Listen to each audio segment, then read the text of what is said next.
Sithanda ukubingelela abalandeli beshane esichazela ngokuphika lami ngohlelo wesibongo Mbothoko. Namhlanje ngisifiso sokuthi-ke nje ngike ngichaze ngezifo ezihlukene kodwa ezikhomba ubuthakathi ziphinde zikhombe inkulumo yedlozi. Shuthi ngizothi nje izifo ezidalwa yidlozi zamabomu, kuzoba izifo ezidalwa ubuthakathi obenziwa abantu ngamabomu emzimbeni wakho osuke uphila nazo-ke. Uthole ukuthi mhlawumbe uzogijima uye kodokotela, mhlawumbe noma uzogijime uzame nje ukuthibazisa noma uzama indlela owenza ngayo ukuthi uyalungisa phela, uyabona ukuthi ungazizwa ngale ndlela osuke uzizwa ngayo. Ngizoke ngiqale nje ngezifo ezisuke zilethwa abantu bakini ekhaya lakho, lapho uthola ukuthi khona banesimo esithize. Ngicela ungizwe kahle, kunezifo la ezilethwa abantu abangasekho ekhaya, abantu abangasekho abadala. Ukukhuza isimo senu nina eniphila ngaso nangendlela esuke nikhuluma ngayo kulelo sonto noma ngale ndlela esuke nenza ngayo kulelo sonto, noma ngabe yini enihlelayo, uthola ukuthi bayikhuzela ukuthi abahambisani nayo. Bokwazi ukuthi abantu abangasekho uma beletha into eyisifo basuke bethi cha, yekeni leyo yinto ayihambi, noma lokho kuyekeni leyo ndlela ayihambi, musani ukwenza kanje, noma akusikhona lokhu enithi kuyikhona, uyabona.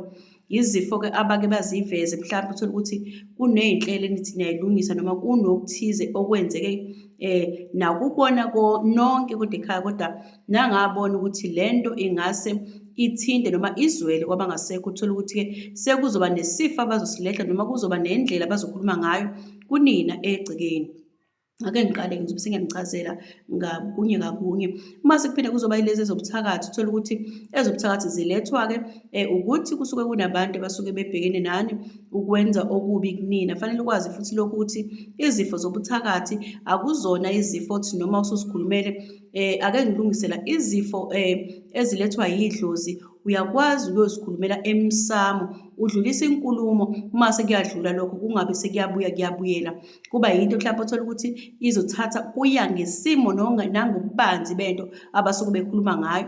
Uthola ukuthi uzofike nje uthi mase uyibonile lento, noma sekukhona umuntu osenalesi sifo noma khona lo muntu okhala ngale nto, mase uyahamba emsamo ungafike ukhulume ukuthi hayi bosi bani bani kwenze njani, mase kukanje. Uthole ukuthi lonto ibi siyaphela ngaleso sikhathi ngoba usukhulumile wakuveza okuthize. Ubona sengathi sikhona la sishayise khona, siyacela kodwa kuyaqondana, niyakubona lokuthi besithi sokwenza ukuthi kwase kuba kanje. Nihambe-ke niyokhuluma mase kuyadlula lokho ngani ukuthi mase nani niyeka le nto bekade nithi niyayihlela. Ziyakhulumeka-ke izifo ezilethwa yidlozi. Uyakwazi ukuya empepheni ufike ukhulume nje kube sekuyayiphelela ngoba kusuke kulethwa ibona. Ezobuthakathi ungahamba uye empepheni kuthi zibaba kuphinde kubuye. Ungahamba uthi uya kumuntu okusizayo kufike kuthi zibaba, uthi uyabona kodwa kunenkani ufuna ukubuya. Ngobani? Kunalo muntu ogqugquzela ukuthuma isimo sento afuna kusenzeke kuwena. Ziyabelesela, azipheli amandla. Uthi makade sisuka kulo sesikulo manje ngokushesha. Sithatha ubuwikhi bomuntu egcekeni ukuthi ubani olula kangakanani sishaye esomthakathi. Kodwa futhi zinjalo uthi noma ongabe ulele ebusuku, zibe ngamandla ebusuku ekulaleni kwakho, uyabona. Ziyabelesela, ziba ngamandla, ziyanishintsha egcekeni. Uma kukhona izilwane ezikhona egcekeni, ingane zakwethu ey'phima ngabe nifuyile, ziyabambelela ngisho nasezilwaneni. Ukuvikwa-ke abantu bangasekho uma benivikela kuzona, zike y'thole sey'bambelele ey'nkomeni, zike y'bambelele ey'nkukhwini, ziy'bambelele ey'mbuzini. Ezobuthakathi-ke lezo wena y'ngane zakwethu, uyabona. Sithi uma sizoqhamuka sizolethwa, uzobona ngenkukhu isiyaxhuga, uzobona ngenkomo isinenkinga, noma uzobona kuba ngale ndlela abasuke bevike ngayo into esuke izoshaya egcekeni. Ezobuthakathi lezo ziyabelesela, zivamise kakhulu ebusuku, zithi noma ususilaphile singafuni ukubuya siphele nje nya, siphinde sibuye siqhubeke, yabona, siqale phansi. Bengithi nje ake ngilethe izinto ezikanjalo. Uma ungasikhulumela empepheni esobuthakathi, ungasikhulumela sithi zibaba, kodwa sigcine futhi siphinde sibuya-ke. Wey'ngane zakwethu ngizokhuluma nje ngazo kuphela izifo ukuthi ngiyazi mhlawumbe uzobona khona bangibhalela ukuthi manje uzilapha kanjani, wenza kanjani, uyabona. Ake ngiqale-ke wey'ngane zakwethu la uma abantu abangasekho beletha isifo egcekeni esikhuza umhlola wento esuke niyenza noma esiphikisanisa nenkulumo, yilezi engizoyibala. ukugwaza kwendlebe yakho. Ngabe igwaza ka-left noma ungabe igwaza ka-right, kuye ngesimo sento esuke ninjani nihlelile ngalolo suku. Kusho ukuthini lokho? Kusho ukuthi cha, lalelani lento eniyenzayo njengamanje-ke akusikona. Iyekeni. Uyabona-ke ngithi bengihleli ukuthi khona umcimbi enithi nifuna ukwenza noma khona nifuna ukubika umntwana, ke ngisho mhlawumbe nifuna ukubika umntwana lapha ekhaya, uthole ukuthi nizothi nisemalungiselweni kalokho uvele ingane isho yona le nithi nizoyenzela leyo nto, noma abathi ugwazi wendlebe ungalali kusemnyango, ikhwale kusemnyango, kube yinto ekanjalo. Nithi manje niyokhuluma laphana mase kuthi nya kusuke kukhuzwa isimo sento enizoyenza abangahambisani nayo. Kuyenzeka-ke futhi nina y'ngane zakwethu uthi mawukade uhlele ukwenza into ekhaya, waze wanquma wabeka iy'nsuku uthi uzoyenza ngalesi sikhathi, noma nakhuluma ingxoxo ethize ukuthi sifuna ukwenza kanje, mase ungakwenzi, kakhulukazi mayiphathelene nabaphansi webafowethu. Uma ungasakwenzi noma ngabe kuthiwa ubuthembisile nje impela into ethize awusayenzi, uzobona-ke kuzobe sekhona indlebe ezobe siyagwaza esimweni somkodwa. Indlebe isuke yisho ukuthi cha, lokho esenikuhlehlisa asenenzi njani manje ngoba besesilindele, noma lokho enikukhulumile ukuthi nina nithi nizokwenza asihambisani nakho, lalelani phela sizweni. Yabona, kuba into enjengaleyo. Ngizokuyeka ngakuchazi kakhulu, kodwa lokho uzuhambe ukhulumele emsamo, ucele phela ukuthi hayi bosibani bani mase bekhuluma-ke ngale ndlela bazokutshengisa ngayo. Kube yini? Yizinyo noma amazinyo. Nakhona kuhamba ngenkulumo wena oyikhulumile, wakhuluma waba nendelelo. Okokuqala lokho lizokuphatha ngaleso sikhathi likuthi nje nke ukhulume kambi, wakhuluma wanyusa amazwi, wakhuluma wedelela, wakhuluma inkulumo ephikisa into bese kuthiwa izokwenziwa, lizokuphatha izinyo. Ukhuluma kakhulu entweni ongafanele ngabe uyakhuluma ngabe uyayenza, kakhulukazi futhi kwezinye zezinto uma uthi la ekhaya ngiyabahlabela, ngiyabanikeza izinto. Yebo, zikhona iy'nkulumo ezikanjalo, kodwa akwenzeki lutho, bayathula. Emva kwalokho uma sebekuphathisa ngezinyo uthi uhambe uyolikhipha baphinde bakuphathise elinye ngoba basuke beshoda ngesimo sento edingakala kuwe mhlawumbe emzimbeni, noma hhayi ukuthi mhlawumbe edingakala kuwe emzimbeni, ukwazi phela ukwenza izinto zisabele khona lapha emsamo. Kakhulukazi amazinyo asuke ehamba-ke nesimo somoya wokuthi mhlawumbe kusuke kufanele wena kube khona izinto ezilungiswa wena emzimbeni ezithinta-ke ezinto ezinjengedlozi lokuthi unedlozi elobungoma, noma udlezu lemoya ethinta ini izithunywa, konke khona lokho uthole ukuthi kunezimpande ufanele uzisebenzise. Yebo-ke izinyo liyakubelesela futhi kanjalo, uthole ukuthi usuzoba ney'nkulumo oy'khulumayo ukuthi ngiyakwenza ukuthi ngiyabahlabela, ngenza ukuthi usuyakhuluma kabi uze ukhulume kambi mhlawumbe ukuthi indaba yalaba abantu angisayingeni, kunje abanginikeza ukuthi abanginikeza umsebenzi kuphela kulokhu engihlaba kunjenjalo. Azoniphatha amazinyo, azoniphatha labo bantu abakhuluma bedelele. Kuyenzeka uthole ukuthi cha, impela uyakusho okushoyo, kodwa nansi indaba lapha ukhuluma ngayo wena ukuthi yingoba uyasihlabela usenzela ukuthi kunjani, kodwa indaba isele ngakuwe. Uzophathwa amazinyo lokho wakhipha amazinyo, kanti abantu abadala bafuna okuthize kuwe. Ake ngichazele nje futhi kufana noma ubona wena ngane kwethu uphuma izinyo, ngiyaxolisa ukufaka lokhu uphuma izinyo, basuke bekutshela abantu abangasekho ukuthi isigaba okusona bona bakuthembile, awufundi ukuzimela wena, awufundi ukuthi wena ukwazi ukuzenzela into ngaphandle, ulungise izinto ngaphandle ukuthi uzobelesela utshelwe. Yingakho-ke liphinde futhi wena ngane ukuthi lihlangane noma ngabe kuthiwa izinto awuzenzi ngale ndlela ukuthi usukhulele isigaba esithize kufanele ngabe uyasilungisa, uthole ukuthi asezokuhlupha-ke amazinyo, kanti wena usukhuluma kakhulu, livele lithi nke ngalolu suku, kade ukhuluma nje ngalolu suku, livele lithi nke izinyo. Basuke bekhombisa ukuthi isigaba okusona okhulela kusona, ukhulela nganxanye izinto kufanele ngabe uyazenza emzimbeni wakho ukuze sikwazi ukusiza isiqaqe iy'nto zakho, awuzenzi. Ulibele ukhomba thina ukuthi nawe awasenzela ukuthi uyasilungisela ukuthi kodwa indaba ibe isele ngakwena, bazokuphathisa ngezinyo-ke. Kuya ngani noma isiphi isimo abasuke besikhomba kuwena ngaleso sikhathi-ke sanisezinyo. Ngisacela kuphinde ngiqhubeke, kuphinde kube ngizocela nje ukuyibala ngabe lokho engichaza kakhulu.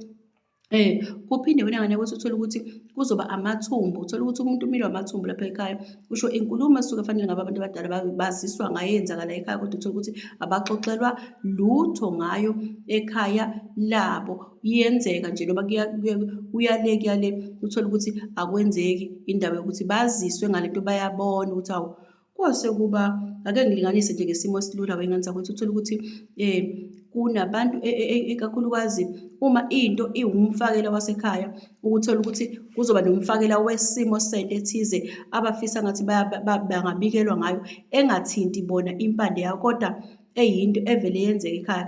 Ake ngilinganise kanje, ukuba nje kuzovele kunyuswe umuntu owumuntu wesifazane, mhlampe noma ngabe kuthiwa umuntu owayezogana qhiqi useyabonakala, mhlampe usewumgcotshwa othize, noma usefake into eyisiphika, noma usefake isembatho esikhombisa usephethe abantu balapha ekhaya. Leyo nto basuke bengayazi ngoba bazofanele kuhlonishwe bona kuphela. Uma ngabe sekuthiwa sekukhona leso simo esikanjalo, bayambona kancancane ufake lesi sembatho esiqhamuka ngaphandle ngokubekwa abanye abantu, hhayi ukuthi sisebenza lapha ekhaya, kungasiyona into, uphathisiwe, wakhethwa ngabantu noma waphathiswa umsebenzi othize ongathinti into yalapha ekhaya, uthinta into ethize yangaphandle. Leyo yinto ike ibacike bona ngoba basuke sebebuza lona ubani lona semhlonipho okudlula thina. Uthole ukuthi-ke leyo ndaba isizokwenza amathumbu ekhaya ukuthi kwenzeka into sangatshelwa. Kwanendaba nje engqumuzwayo noma eyenzakala lapha ekhaya singatshelwa, iyona-ke le basuke befanele baziswe ngayo. Uthola ukuthi mhlawumbe abanye sekwaba nesiphika esithize sikhomba enkonzweni ethize, sekwaba nesinye isimo uyabona into kanjalo, abantu sebanabele iziphika ezimnyama, kuzoba namathumbu egcekeni, sekuzogula abantu egcekeni. Angamilanga yonke indawo esiswini nakephi nakephi, bakhomba ukuthi cha, le ndaba enithuli nayo iqhumbuseni phela, sitsheleni ngayo, kungaze kube isimo esibi nina y'ngane zakwethu, uyabona. Kuyenzeka-ke futhi nina bafowethu uthole ukuthi isifo noma isimo esenzeka egcekeni senzeka kubantwana, uyabona. Uthole ukuthi kancancane lapha ekhaya kuvele kube ngizoyifaka ngaphansi kwesifo ngoba isuke iyisimo esikanjalo kukhulunywa ngaso. Uthole ukuthi lapha ekhaya kancancane sithi ingane singadlala phoqo isiyaphuka. Wena bafowethu, kusho ukuthini lokho? Kusho indaba noma ingxoxo ukuthi cha phela saziseni ngalo mntwana, noma ngabe kuthiwa bekade nizomenzela into ethize lapha ekhaya, uthole ukuthi naseniyayiyeka futhi seniyayihlehlisa, kanti umntwana uyadinga ukuthi kwaziswe noma kukhulunywe ngayo. Uthole kancancane bazolokhu bemphusha aphuke. Uma kanjalo bokwazi ukuthi kunengxoxo ekhulunywa ngaleyo ngane, ozama ukuthi kumele izinto zayo uyibheke, uyilungise, uhambe ubatshele, ukhulume ngayo phela ukuthi uzaleka kanjani lo mntwana okuleli gceke, ngoba basuke bebazi abantu bakhona, kodwa suke kufanele ukuthi benjani, nibazise. Kakhulukazi mhlawumbe sokuthi ingane izaleka noma izalwa indodakazi noma izalwa ngaphandle noma ngale ndlela suke kwenzeke ngayo, basuke benza kanjalo-ke. Sozilokhu beyiphoqoza nje, belokhu beyiphoqoza, noma ngabe izalwa yena umfana lapha ekhaya, uthole kuzoba kanjalo, bafuna ukuthi iyenzelwe noma kube khona into ababikelwa ngayo, izolokhu iba nenkinga, kakhulukazi ukuphuka. Ingane isiyadlala ivele iphoqoke, basuke bekhomba into enjengaleyo bafowethu. Mase kubaphinde futhi kube yilapha khona umntwana uthole ukuthi uthi umayelele achame, omunye uthole ukuthi umayelele achame, noma njengoba ngikhuluma ngokuthi umayelele achame aze abe mdala, basuke kukhuluma indaba yokuthi kufanele kube khona isimo sesiko la kubanzelwa khona. Ngiyakubona lapha abanye abantu uthole ukuthi bazoze besebenzise izinto zokuvimba ukuthi akunqamuke lokhu kuchama, kodwa khona kuzovinjwa kunjalo. Mhlampe uthole ukuthi nizomsebenzisela izinto ezenza ukuthi ivimbe, kodwa leyo nto ihambe ibuye ngoba kusuke kufunakala kakhulukazi uma kwingane yomfana, uma intombazane ichama, kusuke kufunakala isiko la kubo kababa wayo. Uyabona, ichama ilele njalo kuze yobe yakhula, uyachama, kusuke kufunakala isiko la kubo, kusuke kufunakala nje ukuthi ayolungiselwa kubo. Ngiphinde futhi lapha uthole ukuthi uchama khona noma ngabe umile, ingoba uchama khona noma ngabe kuthiwa achame ehleli phansi uyazithoyilethela, ngiyaxolisa ukusho nje, ehleli phansi akakhulumi, uvele nje adedele nje, yabona. nalapho ingane zakwethu kusuke kukhona-ke kuyindawo zombili, yikubo kamama wakhe kusuke kufanele ngabe kuba khona indlela eyisimiselo noma indlela eqondile ekukhulumeka ngalowo mntwana. Shuthi kusuke kukanjani wena ngane zakwethu, kusuke kukhona abathize abanganayo iqiniso phezu komntwana. Uthole ukuthi akabhalansile, ubangwa amadlozi kodwa mbanga ngendlela engasilona iqiniso empilweni yakhe umntwana. Njengokuthi nje uthole ukuthi uzothi nangu umntwana usezelwe, usuyamthatha wena uthi yomenzela isiko kwenye indawo, uyabona, umama wakhe ahlale phezu kwendaba, zikhona iy'ngane ey'njalo, kanti umntwana ufunakala kakhulu kubo kwakhe. Uthole ukuthi umama uyafihla, kanti idlozi lakubo kababa wakhe liyamdinga ukuthi azokwenzela usiko. Lowo mntwana uzothi noma emile avele azichamele, avele azitholethele, anze nje okuhlukile, abe nokungathandeki ngoba kufihlwe izindaba ezizokwazi ukuthi zilungise isimo yena ayiso. Kube nje indaba ekanjalo, uthole ukuthi abazali bahleli kephi phezu kwayo, abayilungisi, uyabona. Ziningi-ke izinto ezike y'phathe abantwana, uthole ukuthi azinalo iqiniso ekwenzeleni kwayo, uyabona. Indlela okwenzeka ngayo, uthole ukuthi indlela ekwenzeka ngayo ziyabagqilaza, akusabi lokhu kufanele ngabe kuba ikhona ezimpilweni zabo ngokuthi abazali bakhulumanga into eqondile ngabo-ke. Ziningi-ke bafowethu, kodwa ngizobala nje lezi engiy'balayo. Kuyenzeka-ke futhi bafowethu uthole ukuthi umntwana wakho umzele nje kahle ngoba edinga futhi isiko. Uthole ukuthi uzoba nalento ekuthiwa ubudedengu, ngabe umthuma ukuthize, uyomthuma idrink akubuyele nopharafini, uthi umthuma amanzi abuye nje nokunye nje noma mhlawumbe angayenziwayo leyo yinto. Zonke lezo izinto ezilethwa abantu abangasekho ukukhombisa isimo salento ukuthi lo mntwana unenkinga. Ake nizameni ukuthi nimenzele isiko elithize, noma ake nizameni ukukhuluma inhlambuluko ngaye lo mntwana, kakhulukazi makuthi uthi umthuma lokhu angakubuyi nakho, uthi umenzisa lokhu angakwenzi, uthi thani bhale thani athi yabo izinto ey'kanjalo, ngiyaxolisa ukufaka lokhu kanjalo.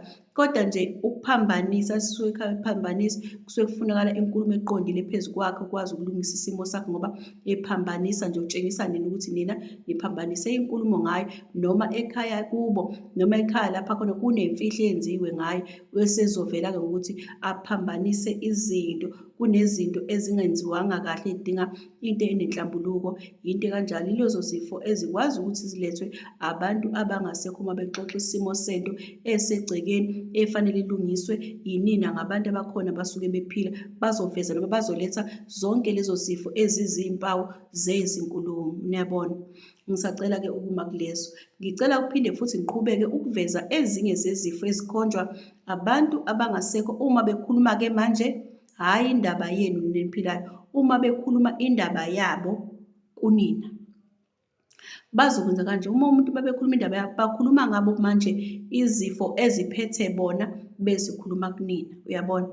Bazokwenza kanje, isigaba sesibili-ke lesi, hhayi la bekhuza nina ngezinto enizenza ekhaya ukuthi akwenziwa lokhu mase befaka okuthize, mase bekhuza ngesifo esithize. Lapho bona benezifo ezithize abafisa ukuthi betshele nina ngazo ukuthi aningilapheni ngesimo esikanje, ngoba phela khumbula ukuthi umuntu ongasekho, umuntu omhambelayo, umuntu okwazi ukuthi amsukumele lapha emhlabeni, uwe wena osuke kade uphila, noma uwena lo osuke uphilayo.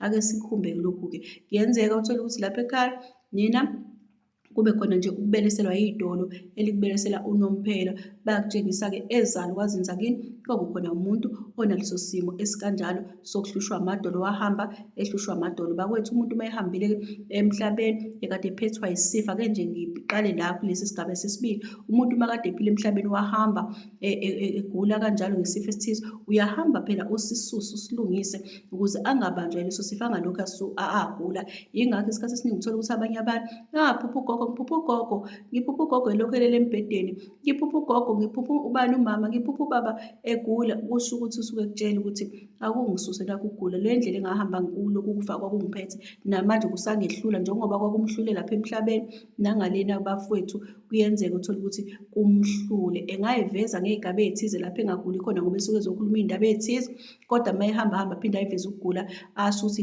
bekubuhlungu la, bekunje, usuke ethi awungisuse phela ukugula khona ngizokwazi ukusukuma ngibone indlela eqondile, ngingafiki nasekhaya ngiza ngezifo. Yebo-ke bazofika ngalezi zifo lezi, bangafika ngamadolo, engafika ngesifo senhliziyo, uthole ukuthi lapha ekhaya usunethiwe kancancane uphethwe isifo senhliziyo. Angafika ngephika, angafika ngenza